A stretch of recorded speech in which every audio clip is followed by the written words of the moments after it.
Welcome to Behind the Paranormal with Paul and Ben Eno. Do more paranormal phenomena actually occur on, quote, dark and stormy nights, unquote? What are the 9 kinds of paranormal parasites I have identified in my career as a paranormal researcher? Is it always bad to use Ouija boards and seances? Why am I reading last night's introduction? Well, hello there, and welcome to the 366th broadcast of Behind the Paranormal with Paul and Ben Eno, and this is indeed last night's script. So no, it's not. Just the intro. It's not last night's script. Oh, so this is the 65th. It was transposed. So this is the 65th broadcast, correct? Yes, it is. Even we are not perfect. Yes, indeed. Well, so continuing with our intro. This is Behind the Paranormal with Paul and Ben Eno, and those many and varied questions came from my co-host and partner in the paranormal, my dad. So tonight we're doing an open line show, which we all know and love, and I personally like it, but it doesn't really matter, to deal with questions from listeners like the ones you just heard. But first, it's time for a weekly paranormal contest. Last week's question was, what creature went on a rampage on the outskirts of Philadelphia in 1909? That question was a bit of an exaggeration because it wasn't as if some 500-foot monster was stomping on Independence Hall or hurling the Liberty Bell at a passing bus. Anyway, the first one to get the correct answer was Chris Wojcik of Worcester, Massachusetts, who blamed the Jersey Devil, supposedly a flying horse-like creature that lives in the New Jersey Pine Barrens. The critter seems to have struck out westward during the period January 16th through 23rd, 1909, when over 100 sightings were reported around the eastern suburbs of the city of brotherly love. These included flyovers and landings on people's rooftops. Well, that sounds familiar, doesn't it? You know, Mothman and all that. Well, not in one socket. Well, I know. Not yet. Anyway. I'm just saying. All right, anyway, so this week's question is, in what U.S. state did a couple recently sue their landlord because they claim their house is haunted? That's probably happened more than once, but... Yeah, but this was big news. Oh, yeah, so be first to get that right and win a copy of Footsteps in the Attic, my dad's most popular book. We do welcome callers this evening. Our phone numbers locally or from Canada, 401-766-1240, or from anywhere in the USA, 800-449-1240. Now, we started last night as an open line show, and we had planned this evening to do a show on the human history, and the possible influence of paranormal parasites, but we are so overwhelmed with emails and questions that we thought we'd just better continue this evening, and on August 6th we will do the show with the theme of the paranormal parasites in human history. Although, our first communication, which is from Anchorage, Alaska, from Fred Brooks, he said we could use that name, it has to do with that very question. So let's begin. I'll have Ben read it, and I will tell you that if you do have access to a computer, you can see the photographs in question on the Talking Points page of BehindTheParanormal.com.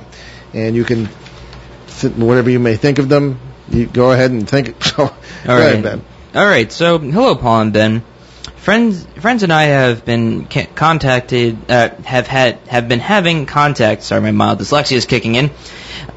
Friends and I have been having contact with a few entities, many of which look like the classic Shadow Man. If there is a classic Shadow Man. Okay, I'm going to stop you. It's a long one. I'll stop you as we go just to explain certain things, Ben, unless you want to explain what the shadow person phenomenon is. Well, it's also known as, besides Shadow Man, it's also known as just shadows, and it's usually associated with Native American cultures and things like that. You explain. You're better explaining it. Excuse me. Certain dark forms that look like shadows, and hence the name. It's not too complicated. No one's entirely sure what they are. Of course, we have our multiverse ideas about what these things could be. Some associate them with the so-called Men in Black, who are themselves associated with UFO phenomena and the aftermath thereof, things of that kind. So this is what our friend is referring to. All right, so he continues to say, they have no hats, but are dark... Men in Black usually have hats. They have no hats, but are darker than dark, humanoid-looking figures, and are particularly interested in my friend's 5-year-old son, and have been in my apartment. They go to him when he is asleep, at which time we go in with love and prayer. Attached is a photo of the same, which we have on our Talking Points page.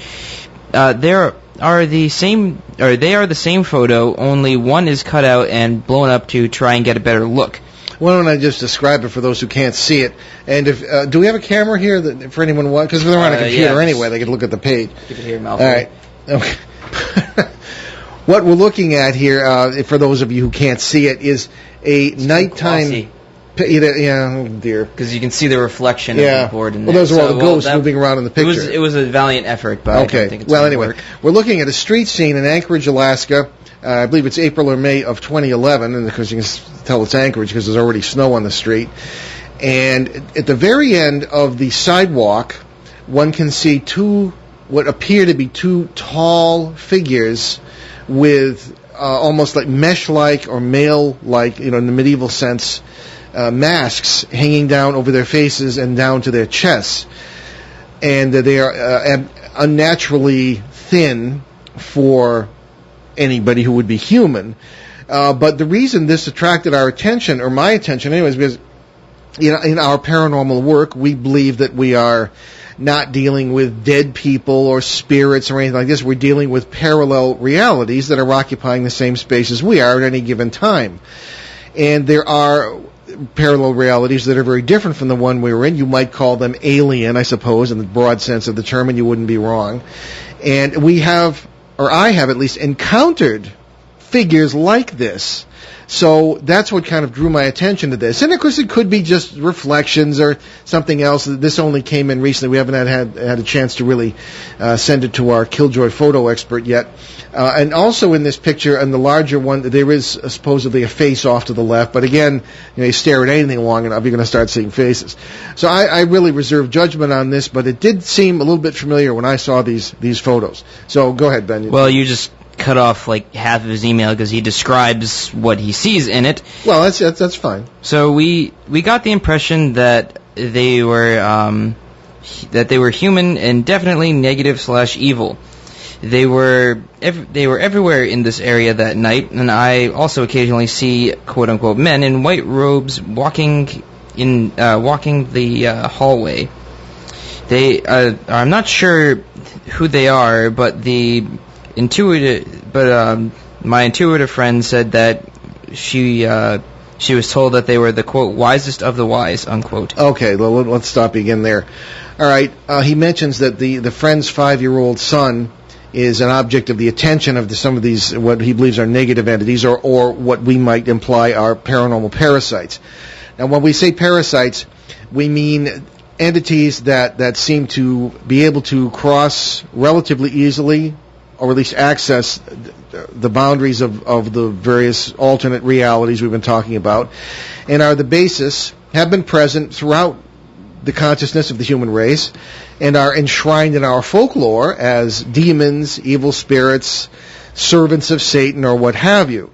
And our opinion is that these are no such thing. They are hungry and they are hostile, but their theology is not necessarily the same as ours, and we encounter them very frequently. And they are part of nature, we believe, as would be mosquitoes or any other sort of parasitical entity you might find in the woods. They do seem to have to eat. They are living things. They're not spirits. I have had physical encounters with them in a hostile way, notably in the Bridgeport poltergeist case of 1974, which I've described many times, and this sort of thing. So when they are hanging around a young child at the age of 5, that makes me nervous. However, the folks who are writing this letter, Fred here in Anchorage, seems to be a listener to the show, and he seems to have really used our main answer to the parasite problem, which is simply to use positive energy to displace the negative energy. Love, compassion, coming together as a family or whatever group you live with, and to use that as a weapon. And it really has a very positive effect in repelling parasites. I don't know why, but for some reason that seems to be the case. Now, Ben was reading also the part where there are white-robed figures. There do seem to be an interesting collection of entities out there. When I say entities, many of them do seem to be humanoid. They're just as physical as we are in their own worlds.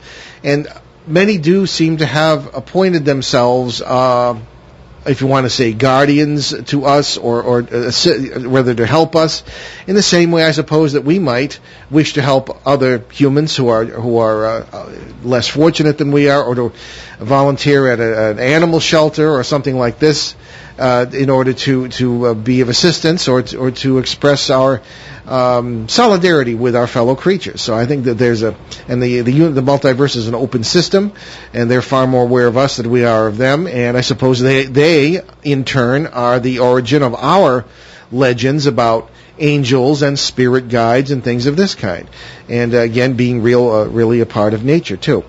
So and I often find that when there are parasites present, there often are these others who will help oppose the parasites, and perhaps in their own worlds they are at war, or they are hostile to one another, and one can see why. So that's all speculation on our part, but we see it borne out in our cases. So go ahead.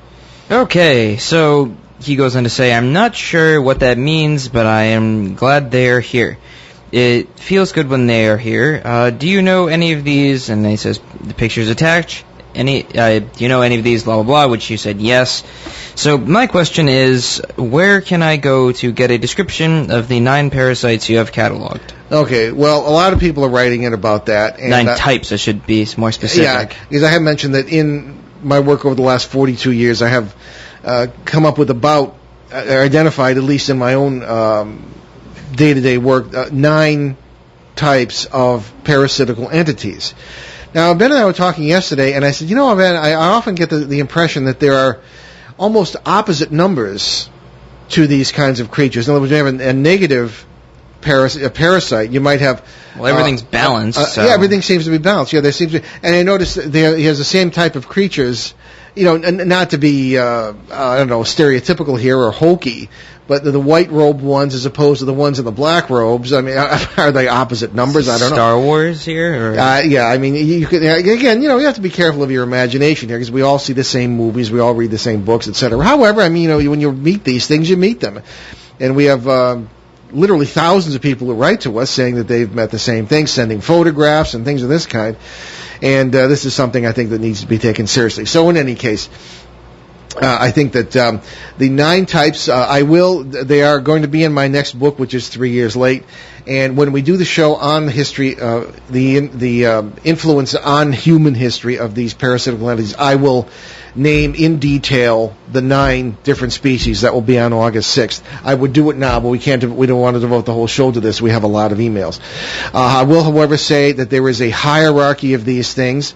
At the top, you have entities that I have always run into who are very wise in the sense of their own species. They come across as very ancient, alien, and at the same time not alien. That's hard to describe. You kind of have to be in their presence.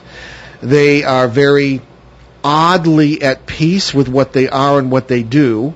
They are not the spirits of dead people. They are not, as I say, the servants of Satan, though one can see how they would fit that role in our folklore. And when I say folklore, I don't mean I'm not taking it seriously. I don't mean that it's not real. It's as real as you can get. But the ones at the top also, and then there are several rungs down the ladder. There are leaders of groups of these things. Some of them seem to act in packs. They're pack hunters, as it were, preying on certain families, sometimes for generations. All the way down to the bottom, where you have the two-dimensional thinkers, the childlike entities who sometimes, such as the one, if you go back through the years of our podcasts, when we had the guest named X, a very famous figure in the art world in New York City, who did not want name revealed. And this particular person was the victim for 25 years and almost 30 now of an entity of the lower kind of parasite that is very afraid to detach itself from her because it doesn't remember where it came from or when or what its origins were. And this is very common with these creatures. They are afraid to separate from their host because they don't remember what their origins are. And finally, down to the very lowest, which are the childlike ones who are just as described, but also will play mean tricks and do odd things in order to produce anxiety and annoyance in their host in order to eat. So I will identify what in my opinion are 9 different species of these things all the way down the letter on August 6th. So to answer the reader's question, if you can just hold on to August 6th, I will have that all ready to talk about on the air. So. Okay, and what, are we doing another one? Because he does have more to ask. Okay. Why don't we go back to that letter on August 6th? Because we're talking about parasites, walking around the streets of Anchorage, Alaska. And his girlfriend also reports, if I can just extrapolate from the letter, also reports these things walking through him and her, and him reacting, having a violent physical reaction to this experience of having them walk through. So we'll deal with this letter again as we deal with the show on August 6th as an example not only of parasites in human history but perhaps their activity today. All right, here's a much shorter one. This is one having to do with our show last week with Nancy Clark, and I didn't see who. What do you mean? What? Who wrote it? Oh, Dr. J. Dr. J. Okay. Yes. From, say where he's from. Providence. From Providence, Rhode Island. Okay. Nearby. I'm sorry. Usually I announce the name. I know. I was just like, what do you want me to say here? It's like his name is Dr. J. What else do you want to know? All right. So Jay writes to us. Hi, Paul and Ben. I listened to last week's show with Dr. Nancy Clark, and I think you are way ahead of her on the multiverse theory. She didn't answer your question about the nature of her spirit guides and didn't seem to understand your ideas about multiverse families. Why didn't you ask her about the idea of coming from an original universe? I would have liked to have heard her answer. Well, it sounds like he read her book, because if you remember the show last week, or if you didn't hear it, Dr. Nancy Clark, who was a doctor of philosophy, I believe, wrote a book about traveling to parallel universes.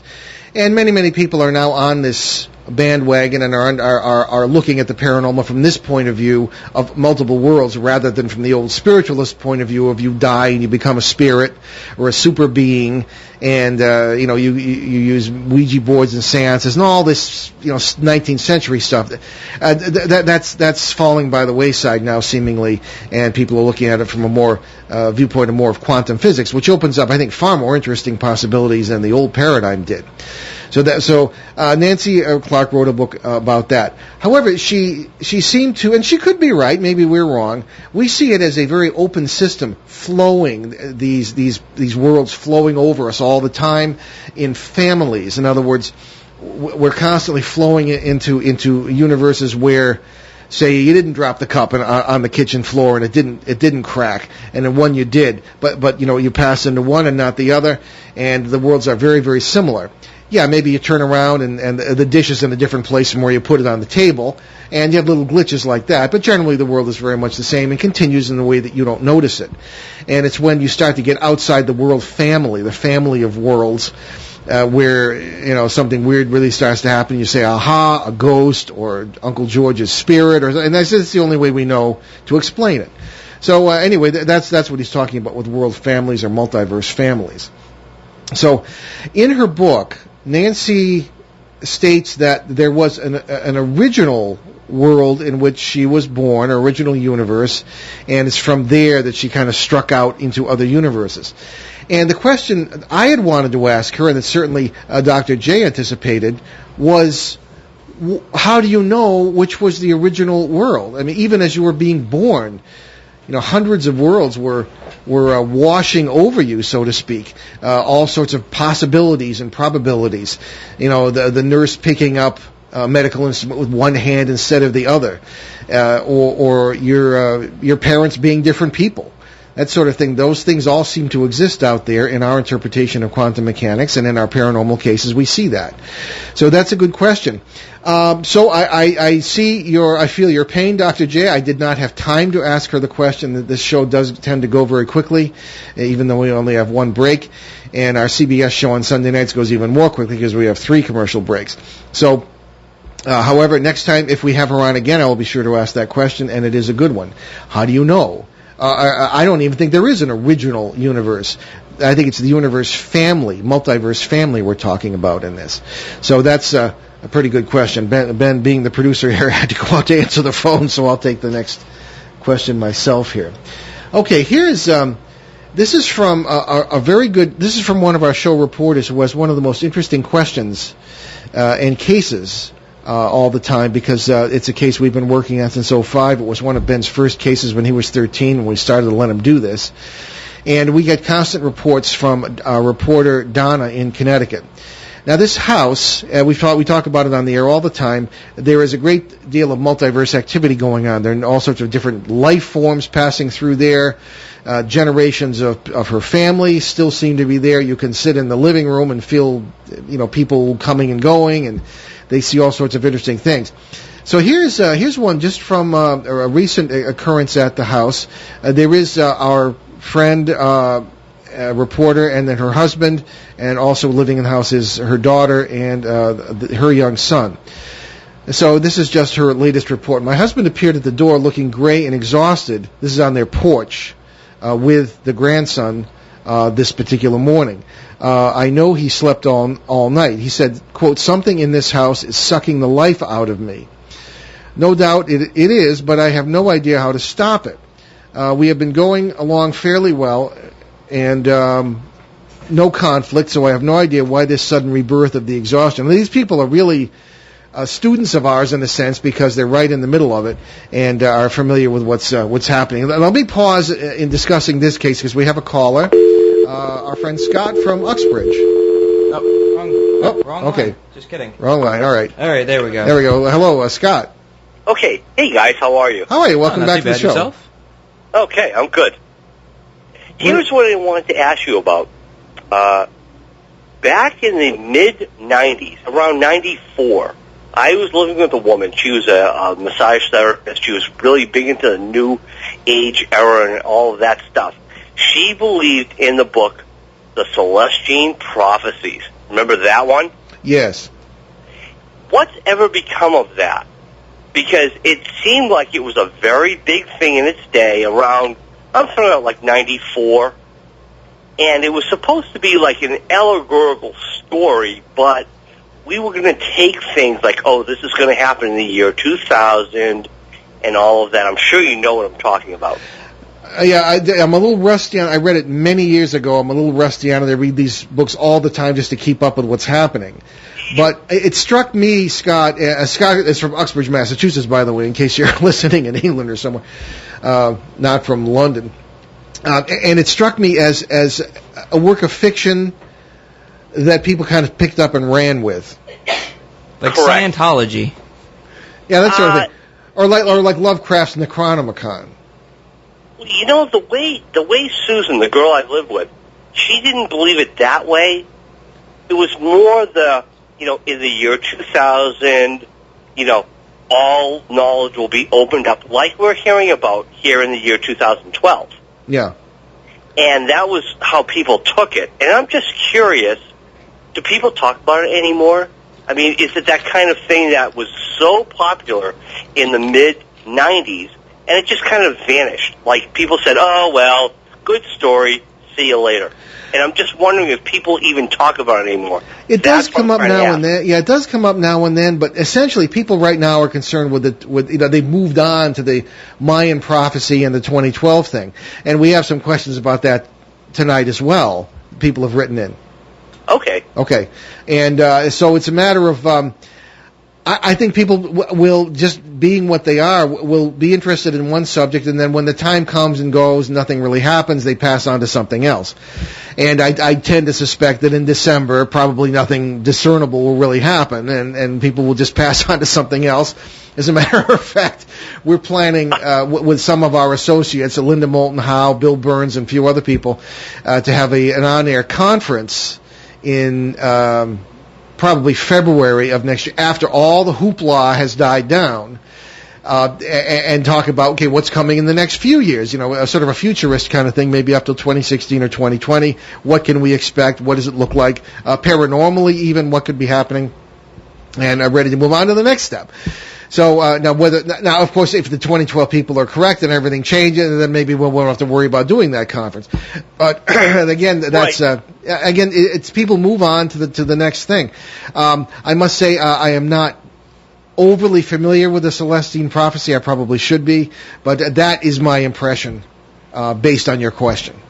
Well, it was very, very popular because, back in the day, you and I may have run into each other.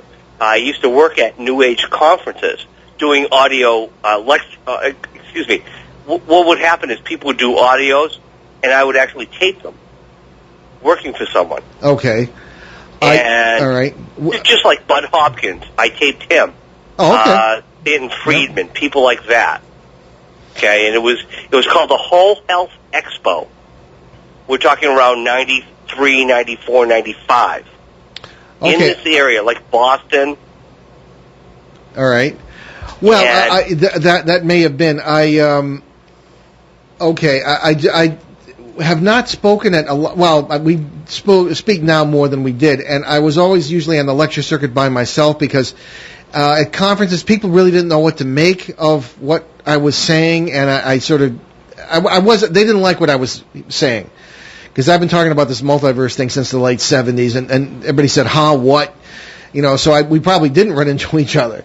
But in any case, now that may change. But we'd like to run into you, and we appreciate your calls. But so you're familiar with this field and what's going on in the popular sense, and very we appreciate much so.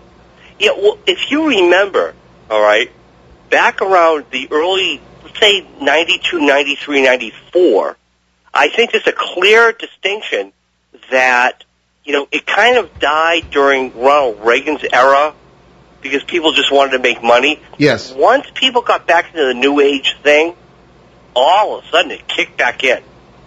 The early 90s was a very popular time for New Age, medicine, blue-green algae. I'm sure you're familiar with I remember that, yeah.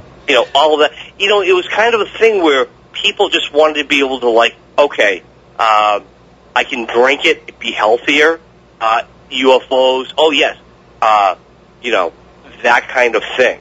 Oh, sure. If you follow going with that. Well, that generally happens when the economy is bad, when there's when it's wartime, or when people essentially are dissatisfied with their lives, or not quite satisfied with what's going on in the world. The paranormal and in particular in the New Age thing in general tend to come to the fore. People are more interested in it. Whereas if everybody's got food on their plates and things are going pretty well and they're making money and they can go to Disney World every couple of years, they're not so concerned. But especially after the turn of the century, when religions started to kind of break down, or not break down, but become people looked elsewhere for some of their answers. I see exactly what you're saying because now there is plenty of interest in this. However, I've never seen the economy so bad that even the psychics and the mediums are griping that they're not doing the business they would usually do during a recession. So, because nobody has any money. But no, I see exactly what you're saying. The interest in this, I'm sure people, we're getting all sorts of email from people and communications from people who are frightened about December, and their children are frightened. We've read some of these on the air, and as a matter of fact, we wanted to say a word or two about that tonight. So it has come back, this interest, but it's come back in a way that I've never quite seen it. It's very dark. Yeah, there's something different about it now. Yeah, I don't know if you see the same thing, Scott. Well, I want to say one thing to both of you. Why did Harry Houdini spend the rest of the end of his career during the worst depression the country had ever seen, debunking all these false psychics? I think it's very, very, cogent to what's going on now. Just think about that. He spent his later part of his career going, nope, false psychic. I'm gonna debunk you. And think about this: the economy was horrible. Oh, a psychic can tell me how to make money, or a psychic can tell me how to get in touch with my dead relative. And it's very interesting that we have a lot. I personally don't think that this is a recession that we're going through. It's clearly a depression. Oh, you're right. But what did Houdini? Had Houdini done nothing but debunk psychics, I don't think he would have even garnered much attention. What did he do? He gave people something else. Psychologically, when you watch somebody and you're convinced they're going to die by being, tied up or underwater or in chains or, locked in a box, and he'd always get out. Except the last time. Well, he got punched in the stomach and died, so. Right. But I mean, but the thing is, he gave them an alternative to that, and what did it do? It really exalted what he himself did, because he essentially he's saying, well, all these other people are offering you false hope, but I'm giving you something real. You know what I'm saying? It was a deeply sort of, I don't know, I suppose a deeply symbolic. It was a more tangible truth. Yeah, a deeply symbolic tangible idea thing. that you I can escape, so can you. That kind of thing. Yeah. And I think it spoke to people in the depths of their psyches. No, but wait a second, guys. Don't forget, he was out to debunk all the false prophecies. Oh, sure. The false people. He was out there saying, hey, I'm a magician. This is what I can do. And people are spending money on people saying, oh, okay, I can get in touch with your dead relatives. He was against that. He was not just a magician. He would say, okay, I can get out of this box, whatever. But what he was really concerned with, truthfully, was people being ripped off by fake psychics saying, I can get in touch with your ex-relatives, and they're going to tell you to put that money in, my bank account, whatever. You follow where I'm going with this. He really felt very strong about charlatans. Oh, absolutely. But what's your point? Let me just say, Lovecraft said people will pay all kinds of money to be bunked, but very little money to be debunked. I think that I suppose Houdini, in my opinion, brought people's belief systems to a new level. And yeah, he was sincere in his debunking of these people.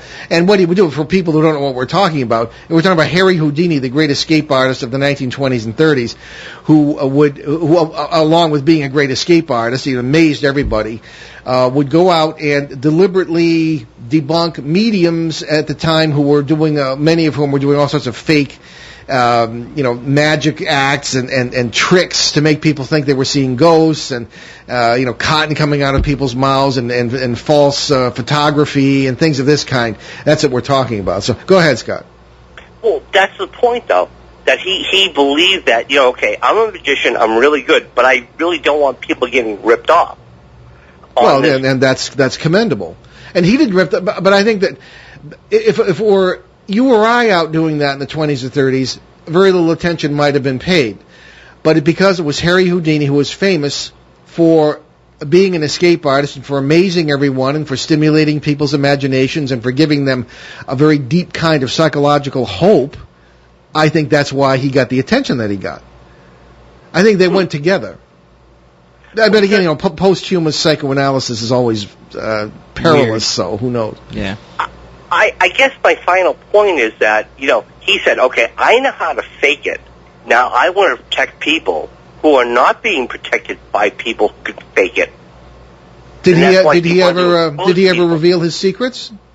He himself wouldn't, but a magician never will. See, you get the psychology here, Scott. No magician is ever. They are reinforcing the suspension of disbelief by not revealing their secrets. If he had revealed all his secrets, everybody said, well, that would have been the end of his bank account. Yeah, but so Paul, he was no saint. No, but Paul, he's not telling you how he escaped from a wooden box or whatever. He was trying to say, look, I can do this. I wanted to protect people who are being ripped off by fake psychics. I know how it's done. I'm not necessarily going to tell you how it's done, but I'm going to tell you, do not put your money into people who can supposedly say, oh, well, your aunt from beyond the grave is telling you to put this money in the bank. Well, no, I agree. I mean, and bringing it up to today, Ben and I will often say this, we don't trust people who make their living from being psychics and mediums, because in a way, nothing's changed. sure, people will come and they're astounded when psychics and mediums tell them things they already know. And I think anybody can really do that. I mean, there are people in PsyCop, the Committee for the Scientific Investigation of Claims of the Paranormal, who are nothing but a bunch of super skeptics, and are dishonest in that way, in my personal opinion.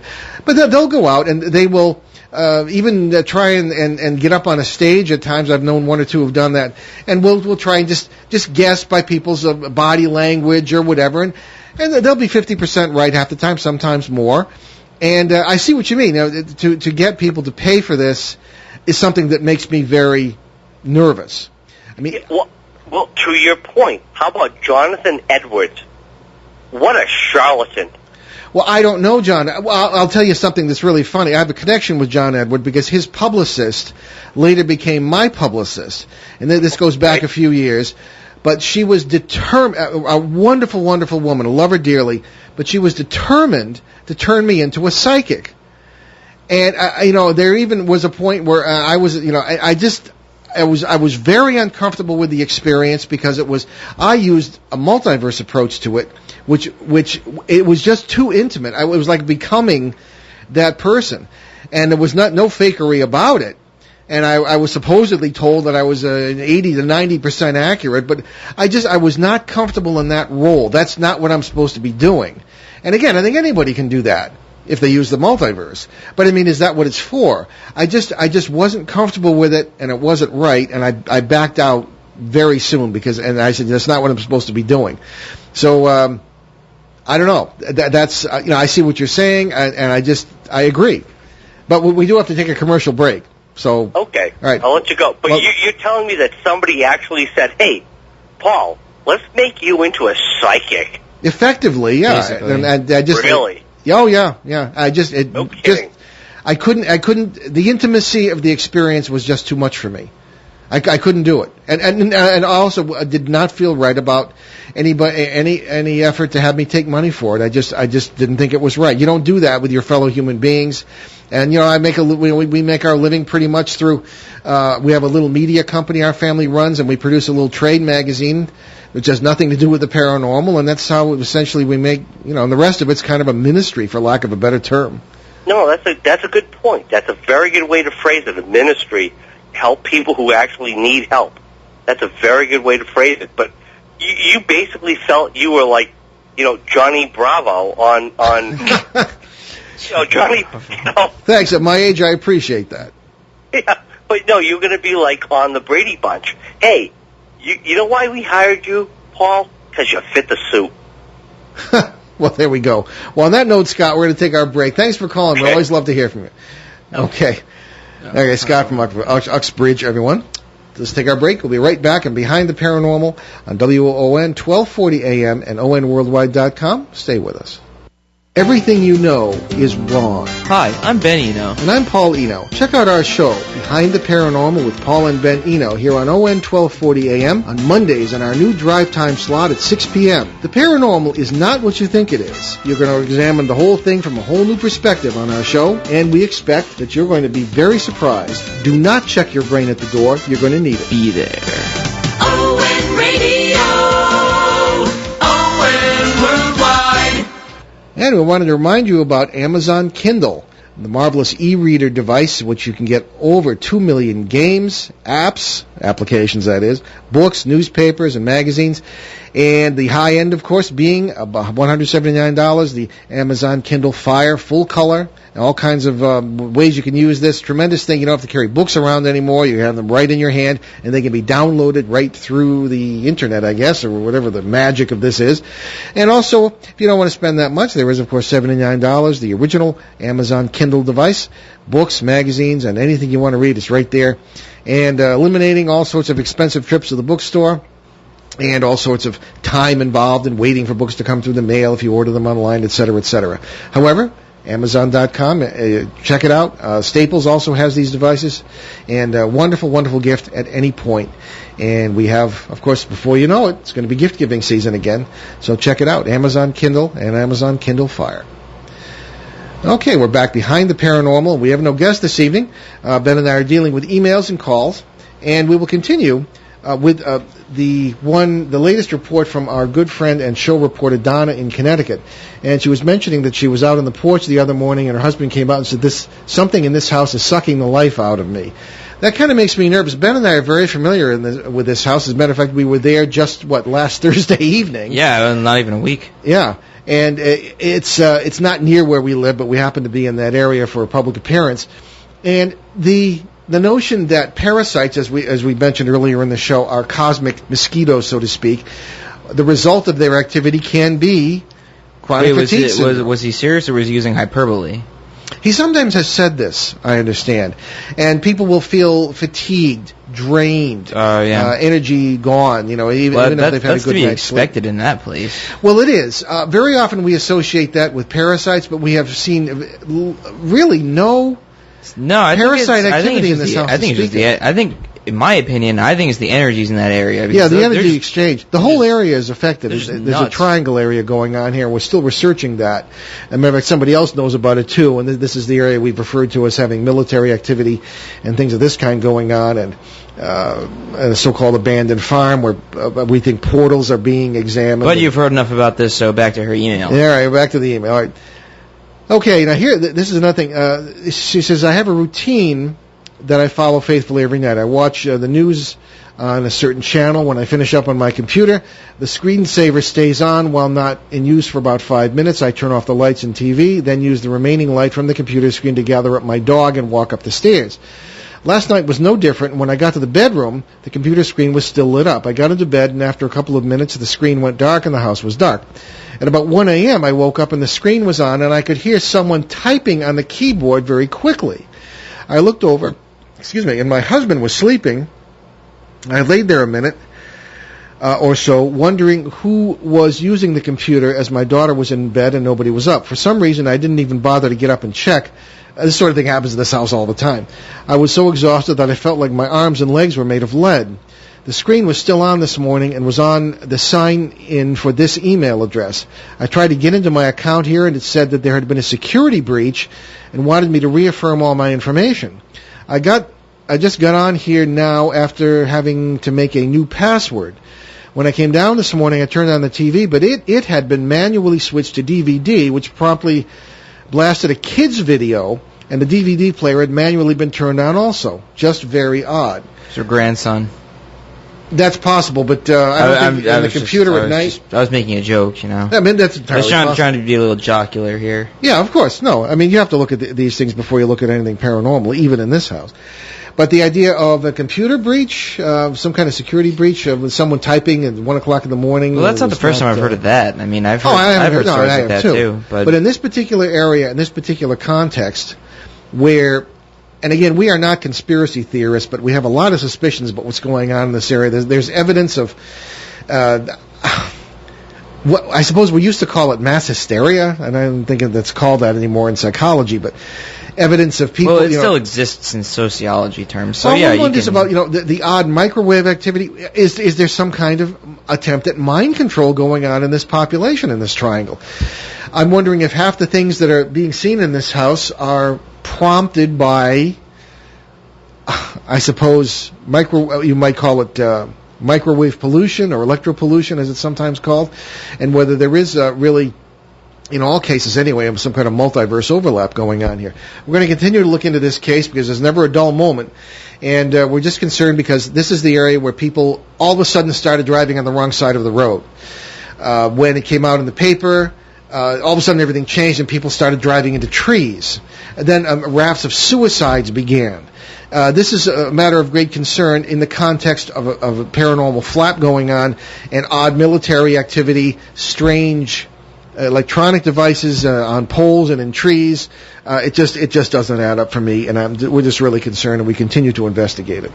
All right, so here's one now. This is good, a short one. A real short one. This is about meditation. It's from Susan in Rentham, Massachusetts, right in our local area. Okay, so Susan writes to us. Hi guys, my boyfriend and I love how you blend the paranormal with all kinds of important subjects like God. So here's a question. What's the difference between prayer and meditation? All right, well, I'll start this. Ben can finish it because he's pretty good at this. The idea of what prayer is is surprisingly misunderstood. People think prayer means saying prayers, using words. That is only the merest beginning. If and when you go to church or to synagogue or anywhere else where you have a worshiping community, you will use words out of books. Okay? This is just the very, very beginning.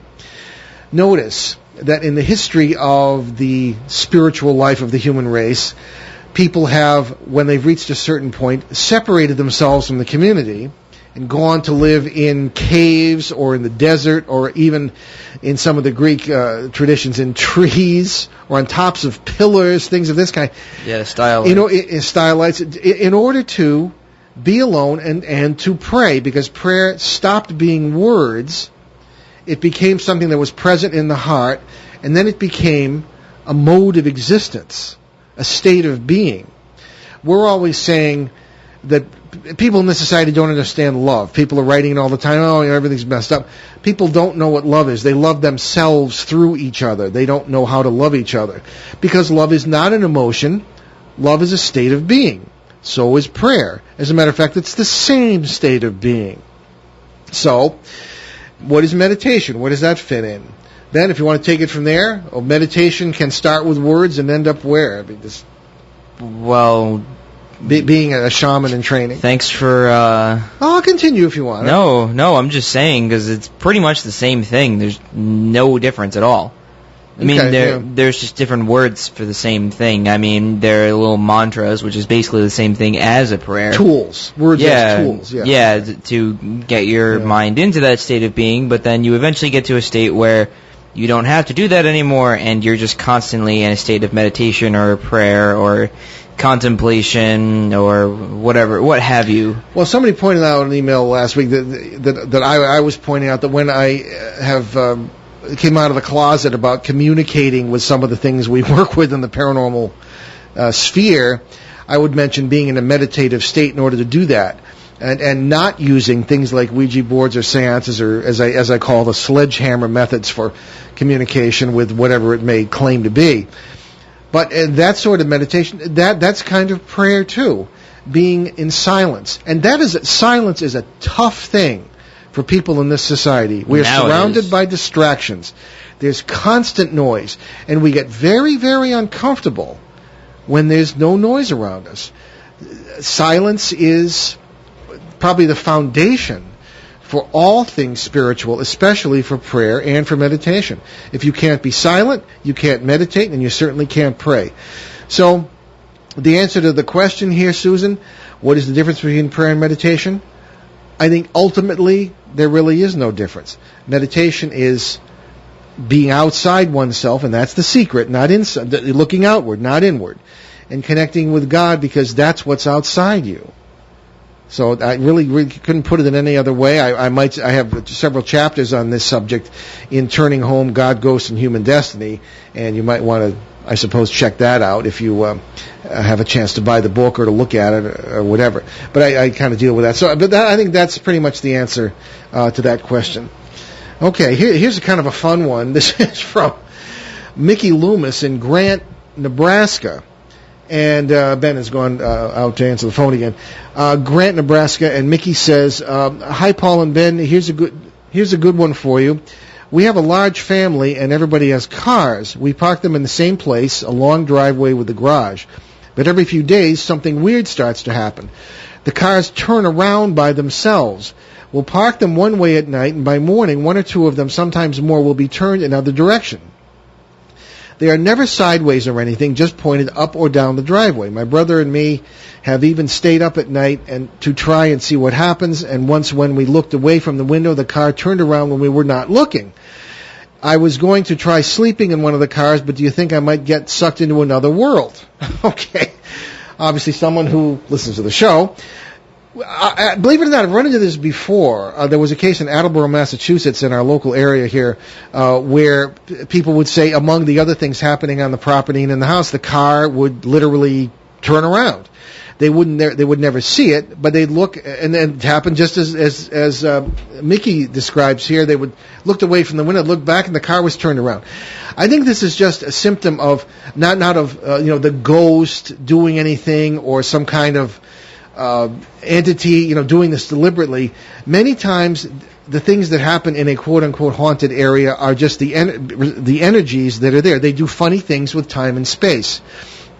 People will say, well, the ghost knocked the thing off the shelf or played a trick on me or is taking my car keys. Well, I think 9 times out of 10, that's the energies involved. When you have an area where the multiverse is ebbing and flowing, or different worlds are flowing back and forth, you'll have a world where the car was in one place and then another world flows over it and the car's turned another direction because in that world you parked it that way the day before. Essentially, that's how it works. So I think that's essentially what's happening here. You don't mention any other phenomena going on. I'd like to hear about it if you have, because it could shed some light on what's going on in the driveway. But if that's all there is to it, then we have an interesting situation that might just be energies. And we have Donna on the line. So, Donna, how are you doing today? Welcome to the show. Hi, Paul. Hi, Ben. I got disconnected before we had a wicked thunderstorm come through here, and they're headed for us now. I understand. Yep, I missed most of your show, and I just caught the very few minutes when you were talking about my email today. Yeah. So I thought I'd call in and add anything if you were interested in any further information. Oh, by all means. I asked my daughter today if she had been up, and she said no. And the reason I didn't think it was my grandson is because he generally comes through the upstairs into our bedroom, and he will lean over us and breathe very heavily and look in our eyes to see if we're awake or not. We know your grandson. I can just see him doing that. Yeah. He wakes you up just checking to see if you're awake or not. But, no, everything was off and everything was out and everything was closed. And what made me wonder was you had to push the buttons on the side of the TV, and they're very closely, up and down levers to move it from, AR to TV to video. And I don't think he knows how to do that because I've always had to turn it on for him. Okay. And then the DVD player was manually turned on and pushed the start button. So I just thought it was very odd, with the whole thing. It was almost like electrical or something just, came through that just happened all of a sudden. And, when I woke up and heard that, it was furious typing on the keyboard, which is right at the foot of the stairs, and the monitor lights up the entire staircase, and that's why I use it at night, when I go upstairs. And then it shuts itself off after a couple of minutes. If I can just interrupt, there are theories now, and I'm not saying we believe them, but that people who are working for the government or whatever organization is messing around with people's minds in areas like yours, if that's what's happening. Right. Can use the multiverse to disappear, right? To appear in people's homes, to mess with their stuff. And crazy as that sounds, we live in a crazy time, and the technology is about 10 years of ahead of what most people are aware of. I learned that in my own training in the military. So anything is possible in your area. That's what I thought. But yeah, I'm just concerned with security breaches and having to put in new passwords because somebody was messing around, somebody you couldn't see. Right. So I think it's the first day of school with your case, even though we've been working on it for 7 years now. Right. Well, the whole thing is that I've been very careful recently. I of course, have my own theories and opinions on various things that are going on in the country. Sure. But I've been very careful not to post anything. I've dropped a lot of the websites that I was on, and I stopped some of the research. I found enough out of what I needed to know that kind of, fulfilled my suspicions and stuff. So I've been kind of staying away from that and laying low, and not really going into anything for quite a while now. Okay. I'm afraid I'm going to have to stop you there because we're just about out of time, Donna. Okay, Paul. But we'll be in touch as we always are, and we'll hear from you on the show very soon. I'll keep you updated. I say, hang in there, kid. Oh, okay. Bye-bye. Okay. Good one. Okay. I'm afraid that's about it for our emails today and our calls. We'll thank everybody for calling in. Ben and I, along with my older son, Jonathan, had a very interesting time in Torrington, Connecticut on Thursday, July 19th, when we participated in the annual Main Street Festival. Many thanks to our sponsor, the Torrington Public Library, the Philly family, and all the wonderful local residents we met. All right, so our next stop is Woodbridge, Suffolk, England on Saturday, September 22nd. We will present our program Exploring the Paranormal with CBS Radio's Paul and Ben Eno. at the Grove House Hotel in Woodbridge from 7 to 11 p.m. Tickets are £15 per person and will include a full buffet courtesy of the hotel, and profits will go to local charities. And the evening will include a town hall-style meeting on paranormal events in the highly active area, which was the scene of the famous Rendlesham Forest UFO incidents of 1980. And Larry Warren, eyewitness to the events at Rendlesham, and his co-author of the book, Left at East Gate, plan to be with us that evening. So for more information and to buy tickets, visit www.spaceportuk.com/events.html or just go to our website, www.behindtheparanormal.com, and look for the link to the site, and it's under new stuff, or what's new, sorry. So what's new? That's the section. Ben and I will be featured speakers at the All Hallows Eve Psychic Fair at the Crown Plaza Hotel in Warwick, Rhode Island on Sunday, October 28th. Watch for more information on those events at behindtheparanormal.com. Also on that website, find out about our guests, past, present, and future. Get over, as Ben will tell you, 400 free podcasts.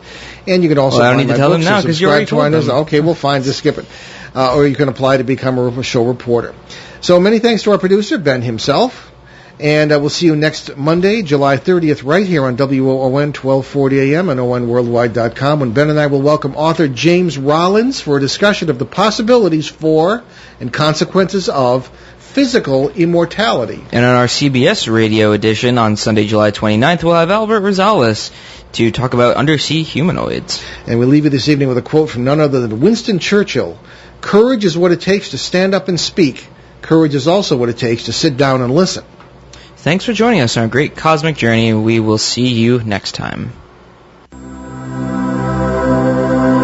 Return to this radio frequency 167 hours from now for another edition of Behind the Paranormal with Paul and Ben Eno.